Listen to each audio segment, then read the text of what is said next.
Hola, somos el equipo número 5 y el tema es la compleja relación entre el microbioma intestinal y los trastornos metabólicos asociados a la obesidad, mecanismos y oportunidades terapéuticas. De manera general, la obesidad es una afección que puede desencadenar algunas enfermedades, principalmente cardiovasculares, renales y diabetes tipo mellitus 2. Algunas causas pues suelen ser por predisposición genética, por el ambiente, por la dieta, etc. En cuanto al artículo, se analizó un poquito la microbioma intestinal, cómo la producción de ácidos grasos de cadena corta y ácidos biliares van a influir en esto de la obesidad. Y en cuanto a la experimentación, se llevó a cabo en ratones, midiendo qué tanta adiposidad se tenía con aquellos que tenían gérmenes y aquellos que no. En cuanto a la intervención, pues se estuvo analizando qué tan viable podría ser el uso de prebióticos y probióticos para poder regular la obesidad. Y en cuanto a los mecanismos de acción microbiana, pues estuvo analizando también si los organismos pueden influir en cuanto a la extracción de energía de los alimentos y la regulación de algunos genes para poder regular la obesidad. En cuanto a los desafíos actuales, pues principalmente es que no se conoce bien qué organismos son benéficos y cuáles son perjudiciales para esto de la obesidad. Ok, ahora vamos a hablar acerca del microbioma intestinal. En el artículo se menciona que hay tres componentes principales, que es una monocapa de células epiteliales, que se puede observar en la imagen de la derecha como las células rectangulares con pilis, un sistema inmune localizado, del cual no se va a ahondar mucho al respecto en este artículo, y pues lo más importante que son los microorganismos. El artículo menciona que debe de haber un balance dinámico de alrededor de 40 géneros, de los cuales el 90% son bacteroidetes y firmicutes, y solamente el 10% son proteobacterias y actinobacterias. Y también el artículo menciona un cierto número de ejemplos de interacciones que hay entre microorganismo y su relación con las condiciones metabólicas. Sin embargo, no se sabe a ciencia cierta cuáles son estos mecanismos para todas las especies, por lo que se sigue investigando su relación directa con la especie y la enfermedad. Ahora vamos a hablar acerca de los ejemplos que les había comentado anteriormente. Primero tenemos a Bacteroides fragilis. Este tiene un efecto inhibitorio de la inflamación por medio de secretar polisacáridos. Estos polisacáridos a la vez impulsan la diferenciación de las células T a las células T reguladoras. Por otro lado tenemos a la especie Faecalibacterium prausnitzii. Esta también tiene un efecto inhibitorio de la inflamación, pero por medio de digerir las fibras de la dieta y de producir ácidos grasos de cadena corta. De la siguiente especie vamos a hablar un poco más en la siguiente diapositiva. Y después tenemos a dos especies que promueven las condiciones metabólicas por medio de la generación de endotoxinas, siendo las Bacteroides vulgatus y la Escherichia coli. Y después tenemos a una especie ya muy conocida que es la Lactobacillus acidophilus. Esta inhibe muchas condiciones metabólicas por medio de modular rutas muy específicas de la síntesis y el metabolismo de las grasas en el cuerpo. Veamos ahora una especie notable, la Akkermansia mucinifila. Esta, según el artículo, tiene efectos antiobesidad, ya que se hicieron estudios en ratones y se observó una mejoría en la regulación de la enfermedad a base de una dieta alta en grasas, y que también interactúan gracias a una proteína que se llama AMUC1100, abundante en sus pilis, interactúan con el receptor tipo TOL2 y que este a su vez promueve la función de la mucosa intestinal y ayuda a combatir la obesidad. Ok, ahora vamos a ver el rol del microbioma intestinal en la obesidad y en los trastornos metabólicos. Vamos a iniciar con lo que es la inflamación. Vamos a ver que pues la obesidad no solo implica el exceso de grasa corporal, sino que también es un estado de inflamación crónica y eso está muy relacionado con una molécula llamada lipopolisacárido, que bien sabemos se encuentran bacterias gram negativas en su membrana externa. Ahora bien, cuando en condiciones normales el intestino actúa como una barrera protectora contra la entrada de esta endotoxina, pero en personas que tienen obesidad, especialmente que tienen una dieta muy alta en grasas, pues esta barrera se debilita ya que los ácidos grasos debilitan el epitelio intestinal, permitiendo que esta endotoxina penetre y llegue hasta el torrente sanguíneo, alcanzando niveles muy altos, los cuales son detectados muy fácilmente en personas con obesidad mórbida. Lo que pasa es que cuando el lipopolisacárido se une al receptor TLR4 que está presente en células del sistema inmune, pues se va a activar la vía del factor nuclear kappa B. Lo que pasa es que esta vía estimula la producción de citocinas inflamatorias y esto va a generar trastornos metabólicos e inflamación crónica en los tejidos adiposos. Ahora, también esto puede llegar a ocasionar hipertrigliceridemia, que son niveles muy altos de triglicéridos en sangre. También se han hecho estudios un poquito más recientes donde se ve que modificar la microbiota intestinal, por ejemplo, mediante un trasplante de microbiota fecal, puede reducir la endotoxemia y mejorar, en ese caso, la salud metabólica. Vamos a ver que además de la inflamación, otro mecanismo que está relacionado con el microbioma intestinal, pues es el oscurecimiento del tejido adiposo. Empecemos con que en nuestro cuerpo tenemos 3 tipos de tejido adiposo. Empecemos por el blanco, que es el que se encarga de almacenar el exceso de energía en forma de triglicéridos, el tejido adiposo marrón, que es el que aumenta el gasto energético, y el tejido adiposo beige, que es una forma intermedia entre estos dos últimos. Ahora se ha demostrado también que la microbiota intestinal puede regular tanto la activación del tejido adiposo marrón como el oscurecimiento del tejido adiposo blanco. Ahora, ¿esto qué significa? Pues, por ejemplo, los microorganismos del intestino sí pueden influir directamente en el metabolismo energético y en el desarrollo de la obesidad. Ahora, un ejemplo de esta influencia, vaya, es que, por ejemplo, en este artículo, en el 2015 se realizó un estudio. En este se descubrió que la eliminación de la microbiota promovía el perdimiento del tejido adiposo blanco y aumentaban la expresión del gen UCP1, que es un marcador característico del tejido adiposo marrón. Esto pues evidencia que los microorganismos efectivamente sí pueden obstaculizar el perdimiento del tejido adiposo. Bueno, yo les voy a hablar de las SCFAs. Estas son moléculas pequeñas de acetato, propionato y butirato que producen las bacterias intestinales por medio de los alimentos cuando éstas fermentan la fibra de la dieta.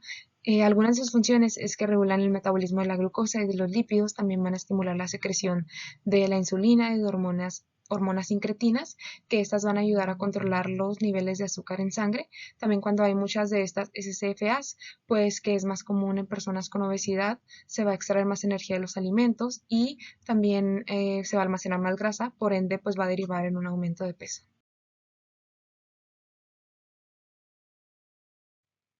Algunos efectos adicionales es que va a aumentar las hormonas intestinales, se va a reducir la inflamación y también previenen el exceso de grasa corporal activando el receptor GPR43.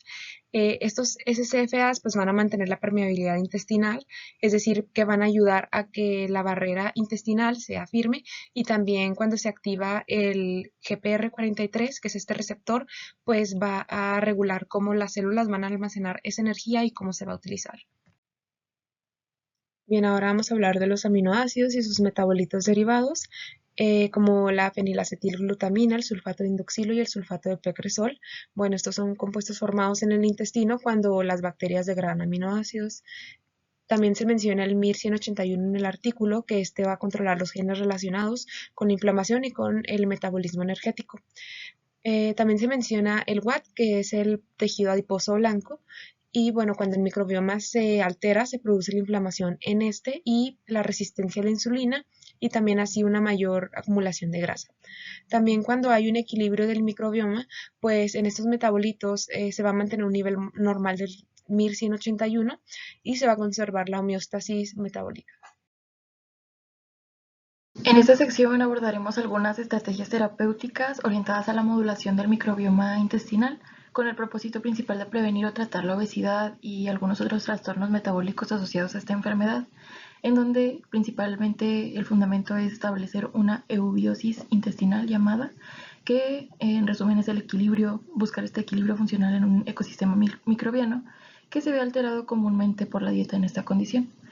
Puesto que la alimentación ejerce una influencia sobre la composición y la funcionalidad del microbioma intestinal y que ya se ha demostrado en la actualidad que impacta directamente sobre los procesos inflamatorios crónicos que desencadenan la respuesta inmunitaria en esta condición, se ha descrito y se intuye que el cambio en la alimentación contribuirá a mantener o revertir este estado inflamatorio de bajo grado. Con el fin de modular esta respuesta se implementan en la dieta alimentos probióticos y prebióticos. Los probióticos, por su parte, son microorganismos vivos que administrados en cantidades adecuadas benefician a la salud del huésped y pues algunos ejemplos son los que tenemos aquí en esta imagen, como lo pueden ver, el yogurt, la kombucha, el kefir, y se reconocen algunas cepas bacterianas en ellos como lo son lactobacillus y bifidobacterium. Y pues en estos simplemente se demuestran aspectos positivos, no solamente en la inflamación sistémica relacionada a la obesidad, sino también en la regulación del índice de masa corporal y también en la tolerancia a la glucosa. Por su parte, los probióticos son comúnmente alimentos ricos en fibra y que estimulan selectivamente pues, el crecimiento y la actividad de las bacterias beneficiosas, lo que fortalece la composición microbiana y la función intestinal. Por su parte, la implementación de ambos intuiría que se puede generar una potencia de los efectos de ambos en una especie de sinersis. Por otro lado, la utilización de algunos antibióticos de amplio espectro se conoce actualmente que pueden alterar la microbiota intestinal, reduciendo la diversidad y afectando la función metabólica. Por esta razón, y para usos terapéuticos no está recomendado, de hecho está más bien relacionado con generar disbiosis y con la resistencia antimicrobiana. Otra estrategia terapéutica es el trasplante de microbiota fecal o FMT por sus siglas en inglés, que como su nombre lo indica consiste únicamente en la transferencia de microbiota intestinal por medio de las heces de un donador sano a un receptor que presente esta disbiosis y tiene el objetivo de aumentar la diversidad microbiana para buscar esta eubiosis que mencionamos. El proceso resumido consiste en primero seleccionar la muestra de un paciente sano y a esta muestra darle un tratamiento en una solución de sales para poder proceder a la inoculación en el paciente enfermo utilizando comúnmente una técnica como la colonoscopía. Y finalmente aquí en este diagrama podemos observar el cambio positivo de la microbiota. En cuanto a la adaptación microbiana, se nos habla de tres principales factores, que son los ajustes metabólicos, que es cuando el organismo utiliza los nutrientes a su alrededor, la formación de biopelículas, que nada es más que una matriz extracelular que le va a permitir adherencia y protección, y también la modulación de la expresión génica, que esta se va a ver reflejada por los estímulos del exterior y va a reaccionar el organismo conforme a lo que tiene a su alrededor. Esto va a alterar el equilibrio de la comunidad microbiana y pues también contribuye a respuestas inflamatorias o a la resistencia a la insulina, por ejemplo. Y como herramientas de caracterización se ha utilizado la metagenómica y el uso de la IA para poder analizar de manera personalizada la microbiota de una persona y poder darle de cierta manera un tratamiento. Si bien, para una perspectiva futura, la interacción del microbioma con la obesidad abre investigación del diagnóstico especializado en perfiles individuales del microbioma para aclarar qué metabolitos influyen en el metabolismo del huésped. También se requieren más ensayos en la eficacia de las terapias con probióticos y prebióticos, así como la interacción del medicamento y su impacto en el metabolismo, como la efectividad de los fármacos. Investigar la influencia del ayuno intermitente en el microbioma intestinal, la implementación de tecnologías ómicas como por ejemplo la identificación de biomarcadores para un diagnóstico temprano y tratamientos específicos para cada huésped, así como estudios completos de los genes del organismo y su interacción con el medio ambiente, análisis de las proteínas expresadas en un momento dado y examinar los metabolitos y rutas metabólicas dentro de cada organismo. Esto por el microbioma que puede tener cada huésped. La investigación actual revela una conexión entre la diversidad de la microbiota y la obesidad, influyendo a través de mecanismos como la inflamación, el metabolismo energético y la absorción de nutrientes. Se revelaron factores como los ácidos biliares, los ácidos grasos de cadena corta y los aminoácidos, entre otros. Además, se exploran las técnicas avanzadas para estudiar la microbiota intestinal y cómo ésta se adapta. La modulación del microbioma intestinal se presenta como una estrategia prometedora para tratar la obesidad, con intervenciones como la dieta, los probióticos y los antibióticos. Sin embargo, las terapias actuales son limitadas para desarrollar nuevas estrategias que permitan modificar la microbioma intestinal y combatir eficazmente la obesidad.